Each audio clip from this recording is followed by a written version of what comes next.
Seattle just expanded their light rail again. This is hardly the first time, but this time the whole world was watching. Why? Because they did something nobody else has ever done before.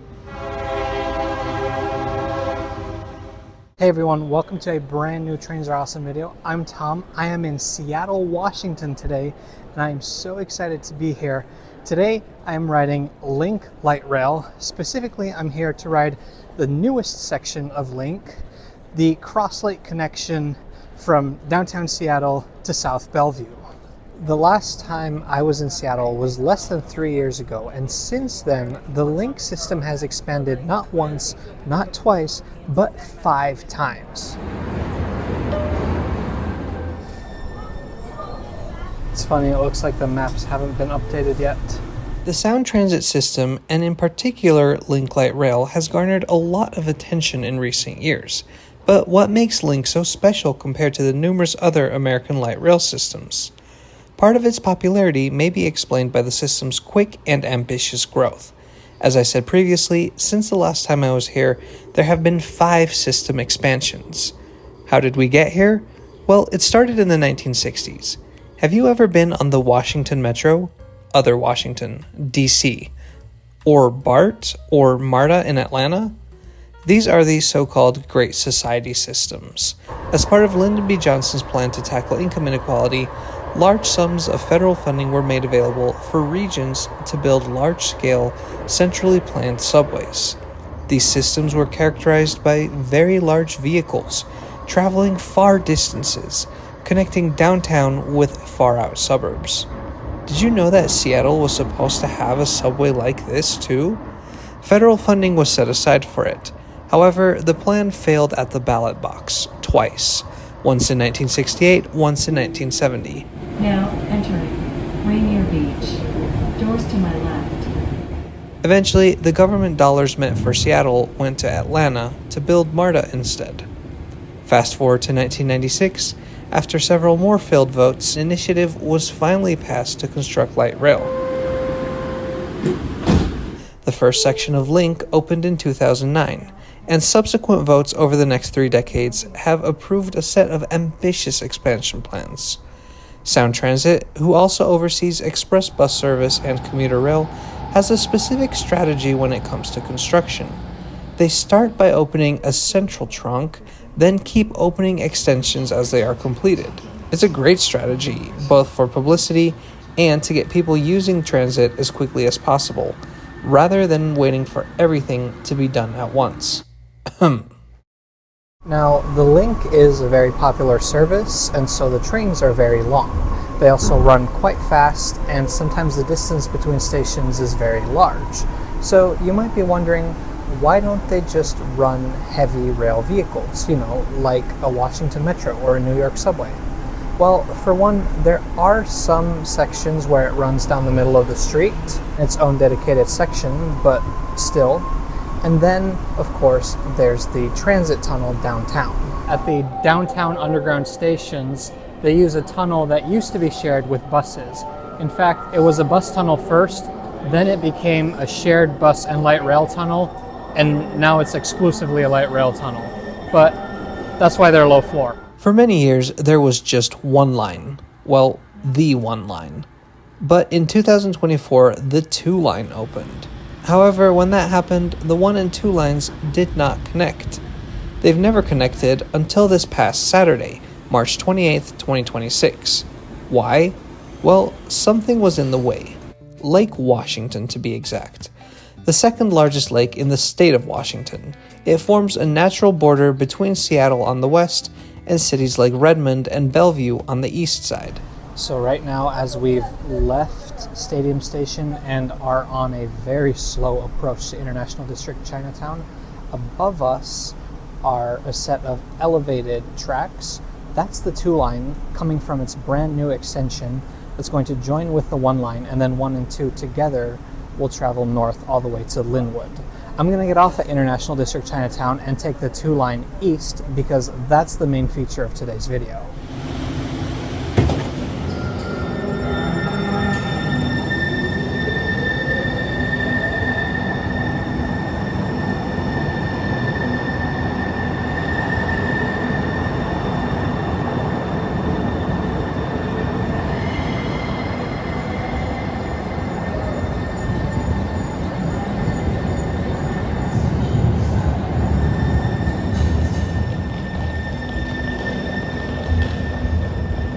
currently standing on the south and eastbound platform at International District Chinatown.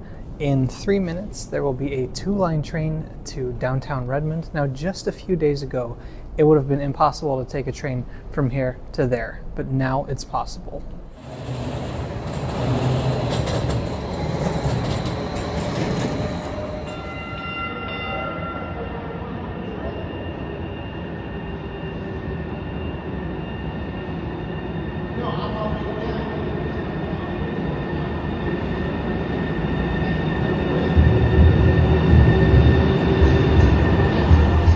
Alright, so I'm on the 2 line. This is very exciting.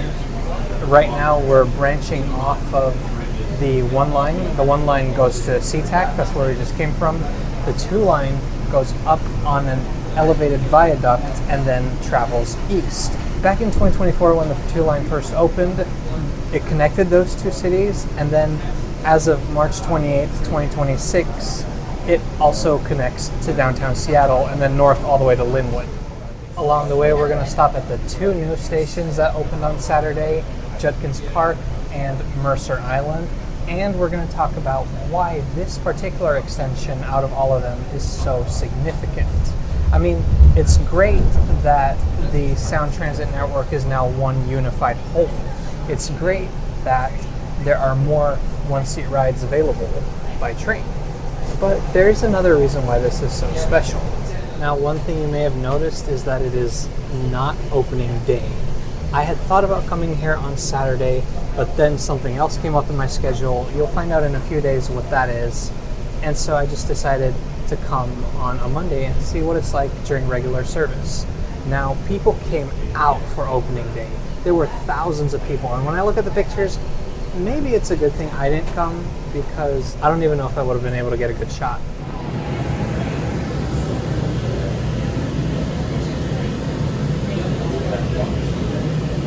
I'm at Judkins Park Station. This is one of 2 new stations that opened on Saturday, and it's very nice. You've got a little bit of green, a wide island platform. It's in the middle of the highway, so it is quite noisy. Not quite Chicago Blue Line noisy, but not the most pleasant noise I've ever heard. But there's a good reason for this station being in the middle of the highway.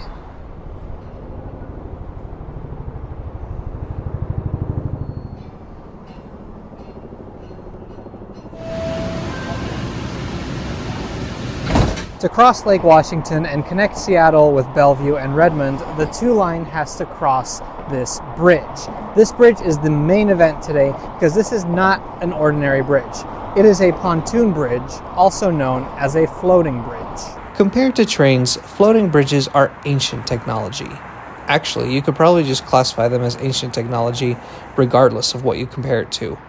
The ancient Chinese, the Greeks, and the Romans had floating bridges. The craft has been perfected over the centuries to the point where we can now build highways on them, and trains. But you can't just put train tracks on a floating bridge and hope for the best. With wind and with the waves and all sorts of factors, the bridge just moves in a lot of different directions. In fact, the best way to think of it is not as a bridge, but as a boat. It is a pontoon bridge after all, so there are basically a ton of concrete boats that are attached to each other but can move independently from each other. Not hugely, but enough that a special solution has to be found to put rails on top of it. But Tom, why can't they just build a normal bridge? Well, Lake Washington wouldn't let them. See, this lake is not only quite deep, it is also incredibly muddy at the bottom. So you just cannot build a support pillar that you would need for a normal bridge. You'll notice the other bridges on the lake, they're all floating bridges. Trains are not like cars. A car can navigate a moving deck. All my Mario Kart veterans can confirm this. A train's wheels are always the same distance apart, so the 2 rails always have to be the same distance apart as well.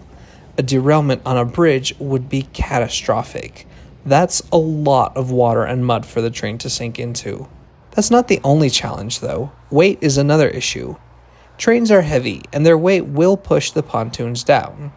A completely submerged pontoon is a bad idea for obvious reasons.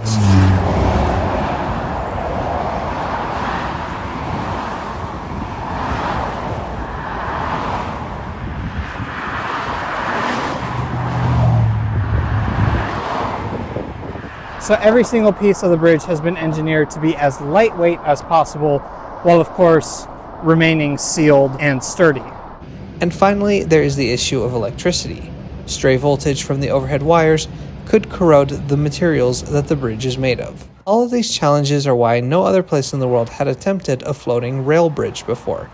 But Sound Transit said, challenge accepted.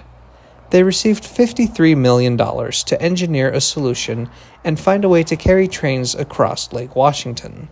This process involved many different parts. They loaded trucks with concrete to simulate the train's weight on the bridge. They made computer models. They even built a 5,000-foot-long test track in Pueblo, Colorado, to test the technology in the real world. Ultimately, the engineering process cost $225 million, but the results speak for themselves. Trains can run across the bridge at full speed, 55 miles per hour, and it's supposed to last for 100 years. It's thanks to an invention that was created by the British Andy Phone, and in true Seattle fashion, he first demonstrated it at a coffee shop using stir sticks. Basically, the bridge has three parts. There's the fixed bridge span, the transition bridge span, think of this like a ramp that you would walk down when boarding a ferry, and the floating bridge spans. Between each moving part, there are hinges. These move as the bridge moves. Over these hinges, they built 8 43-foot-long structures that they call track bridges. Each track bridge was built in Tacoma and then trucked over. These track bridges have several different parts that together move along with the bridge in a coordinated way that keeps the rails at the same width apart at all times. It is similar technology to what buildings use to be able to sway along with an earthquake so they don't break. I am not an engineer and probably not the best person to explain the intricacies of this, but I have attached a phenomenal article by the Seattle Times to the description of this video. Fun fact, because trains are so heavy, only a road and rail bridge has pontoons wide enough to handle the weight. So it's a good thing that the tracks were built in the former carpool lane and share the pontoons with the highway. And that is why it is such a big deal that this line is finally open. And as a passenger, you really don't notice anything. You notice when the train goes down on those transition spans, but then once you're on the pontoons, really the only difference is that it's a little bit quieter. And that's a good thing. The bridge has parts that move so that the trains don't move.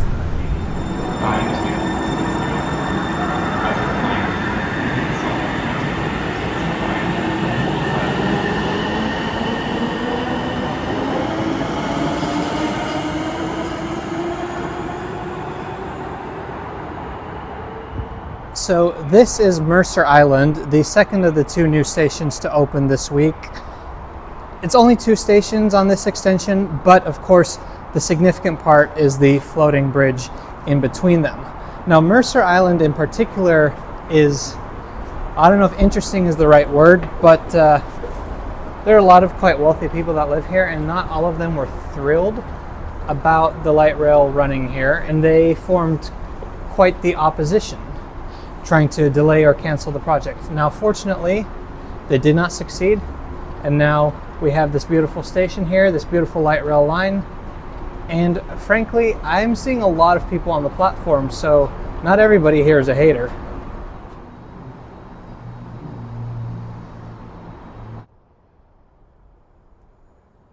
I have to say I really love these glass 2-line symbols that they've put on display at the stations.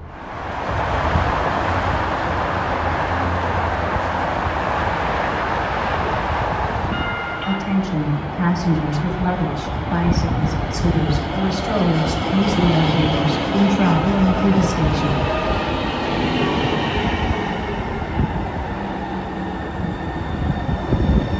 Service can operate normally on the 2-line over the bridge until the wind reaches a certain speed, but those are speeds that only happen about once in a decade.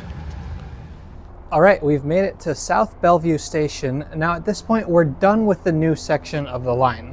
From South Bellevue to Redmond Technology opened in 2024, and the last little bit to downtown Redmond opened in 2025. I think I'm gonna take the light rail to at least downtown Bellevue, or Bellevue Downtown, I should say. I don't know why they swap that so much.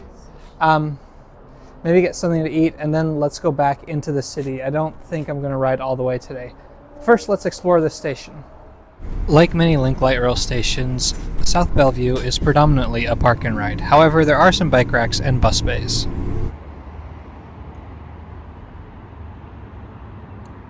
You know, I love diving into the history of old transit systems, but there's also something to be said for the light, spacious, colorful designs of new transit systems like this one. I think we need both. Is this the only train station in the world with directions to a blueberry farm? Prove me wrong in the comments.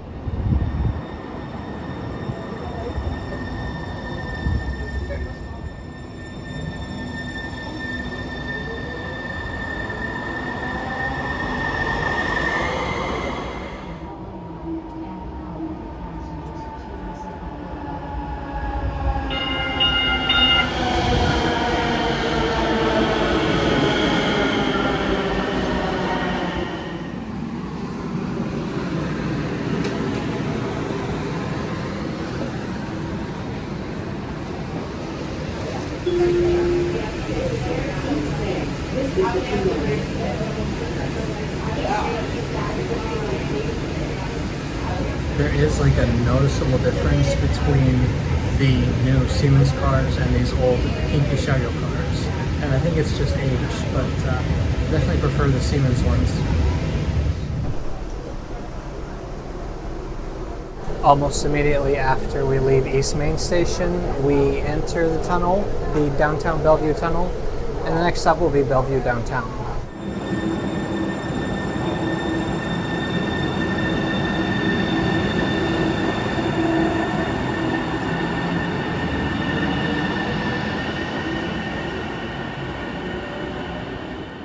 All right, Bellevue Downtown. So you pop out of the tunnel and you're immediately on the platform.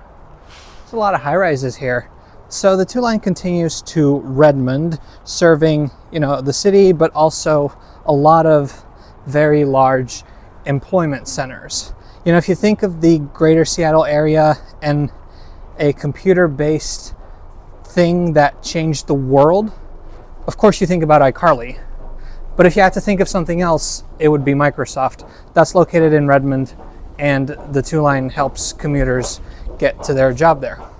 Now, Bellevue Downtown Station is across the street from the Bellevue Transit Center, and one of the bus routes that you can take there is the Rapid Ride B. That was the original transit line between Bellevue and Redmond. It still runs. It takes a little bit of a different route, but it's nice that there's a train option now. Speaking of trains, the train I want to take back to Seattle is pulling in now, so gotta hustle.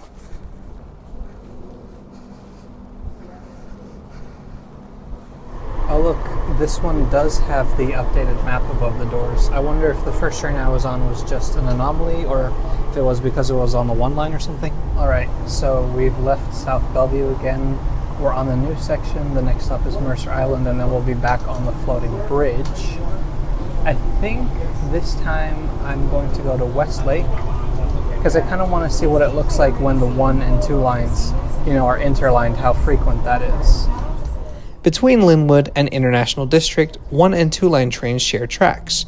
This means double frequency on that stretch, of course. That's why for the past few weeks, 2 line trains were already running on this segment to simulate the higher frequency. However, at International District, they would go out of service. Now they don't have to do that anymore. They can take passengers all the way to Bellevue and Redmond. Alright, so as we cross the lake again, let's talk about the future. So in November 2016, voters passed Sound Transit 3. $53 billion to continue to expand the Sound Transit system, including light rail to places like West Seattle, Everett, and Tacoma. Really a truly regional network. However, due to the COVID-19 pandemic, the amount of money coming in has been lower than expected, so there are fears that the entire network may not be able to be built out. I really hope that officials and people in Seattle can come together and really invest in this visionary system, because what they've done so far is great. I've had a great day exploring some of the new parts of the system that I don't know yet. The fact that they were able to engineer something as complicated and as awesome as the floating bridge really speaks to the ambition and the vision that people in this region have, and it'd be a shame to lose that.